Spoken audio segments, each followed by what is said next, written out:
चीन के एक हिस्से में एक बहुत बड़ा मठ था जहाँ पर लगभग 500 भिक्षु रहते थे।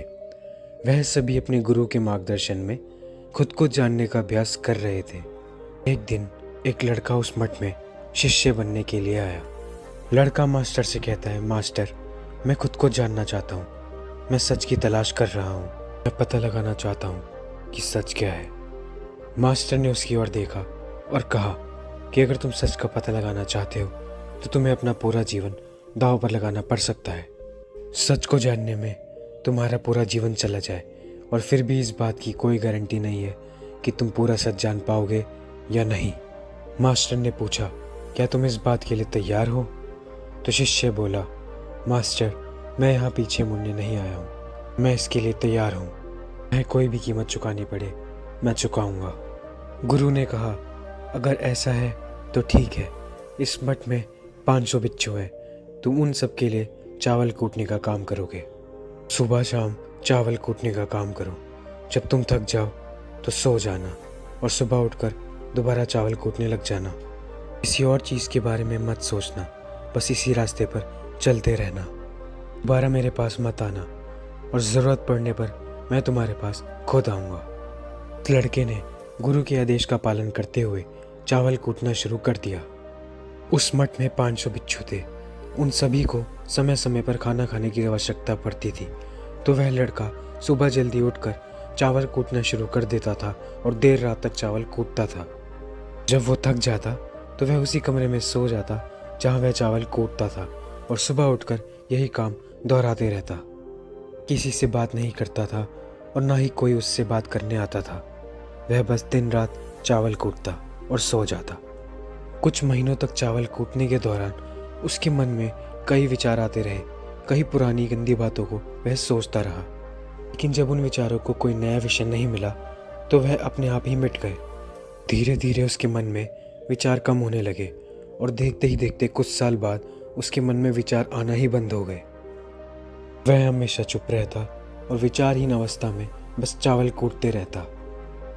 उसने ना तो कभी ध्यान किया था और ना ही कोई शास्त्र पढ़ा था। मठ के अन्य लोग उसे मूर्ख समझते थे। ऐसा करते करते 12 साल बीत गए। 12 साल बाद मास्टर ने एक घोषणा की कि मेरा अंतिम समय आ रहा है और मुझे एक उत्तराधिकारी चुनना है जो कि मेरे बाद इस मठ का मुखिया होगा। इसलिए मेरा कोई भी शिष्य जिसे लगता है उसे आत्मज्ञान हो गया है और उसने खुद को जान लिया है, तो रात को मेरे दरवाजे के पास आकर इस दीवार पर कुछ पंक्तियां लिखे जिसमें उसकी ज़िंदगी का सारा अनुभव समाया हो। मठ के एक होनहार शिष्य ने उनकी दीवारों पर जाके एक पंक्ति लिखी। उसे शास्त्रों का बहुत ज़्यादा ज्ञान था। सबको लगता था कि वही है जो इस मठ का उत्तराधिकारी बन सकता है।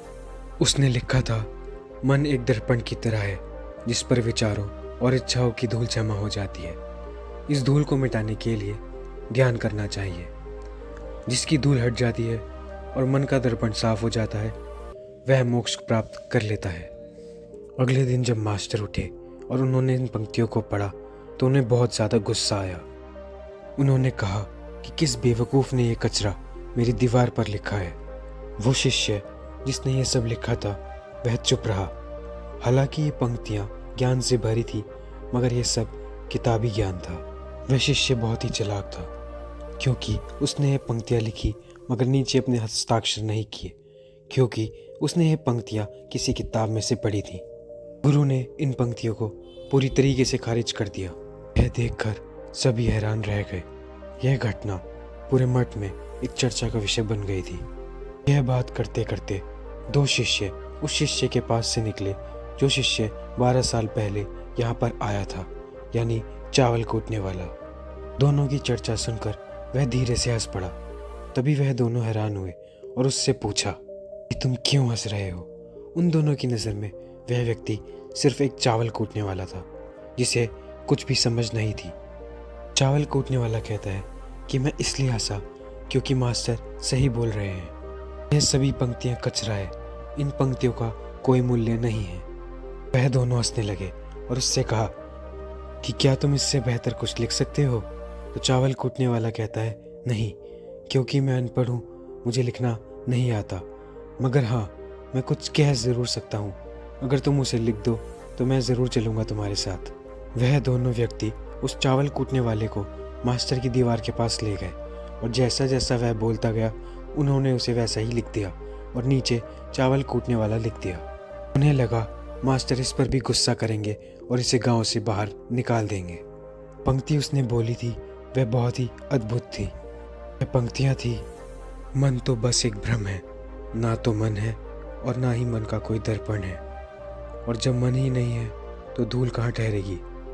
जो यह जानता है वो सच को जान गया है। जब गुरु ने इन पंक्तियों को देखा तो वह उठे और आधी रात को चावल कूटने वाले के पास गए। मास्टर ने उसे जगाया और कहा, ये लो मेरी छड़ी और मेरे वस्त्र ले लो, आज से तुम मेरे उत्तराधिकारी हो, लेकिन अभी इस मठ को छोड़ दो और कहीं दूर चले जाओ, क्योंकि इस मठ में ऐसे बहुत विद्वान हैं जो कि खुद को तुमसे श्रेष्ठ मानते हैं।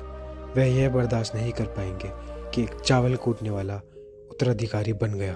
वह ये सहन नहीं कर पाएंगे कि एक चावल कूटने वाला उनसे ज़्यादा समझदार है। वह तुम्हें मार देंगे। मगर मैं जान गया हूँ कि तुम्हें आत्मज्ञान प्राप्त हो चुका है और ये भी तुम्हें चावल कूटने के दौरान ही हुआ है। और मुझे पता है कि तुम जहाँ भी जाओगे लोग तुम्हारे पास आने लगेंगे, क्योंकि जब कोई फूल खिलता है तो उसकी महक हर तरफ फैलने लगती है। उसने अपने गुरु के पैर छुए और रात को ही वहाँ से चला गया। लोग सोचते हैं कि ध्यान केवल आँख बंद कर कर एक जगह बैठकर ही किया जा सकता है, लेकिन हकीकत में ऐसा नहीं है। ध्यान तो चलते चलते भी किया जा सकता है, या अपना कुछ काम करते हुए भी ध्यान किया जा सकता है। दरअसल ध्यान का मतलब है कि आप जो भी काम करें उसे इतनी शिद्दत से करें कि वह काम ही आपके लिए ध्यान बन जाए। उस चावल कूटने वाले की तरह जिसने चावल कूटने के अलावा कोई और काम नहीं किया, वह चावल कूटने का काम ही उसके लिए ध्यान बन गया और उसने आत्मज्ञान प्राप्त कर लिया। इसी तरह ज़ेन का अर्थ है हर समय वर्तमान में रहना और कुछ भी नहीं सोचना, क्योंकि मन तब तक ही है जब तक विचार है। जब विचार ही नहीं रहेंगे तो मन ही गायब हो जाएगा। जब मन ही नहीं रहेगा तभी तुम अपने आप को बेहतर समझ पाओगे। दरअसल हमें खुद को जानने के लिए अन्य ध्यान करने की ज़रूरत नहीं है।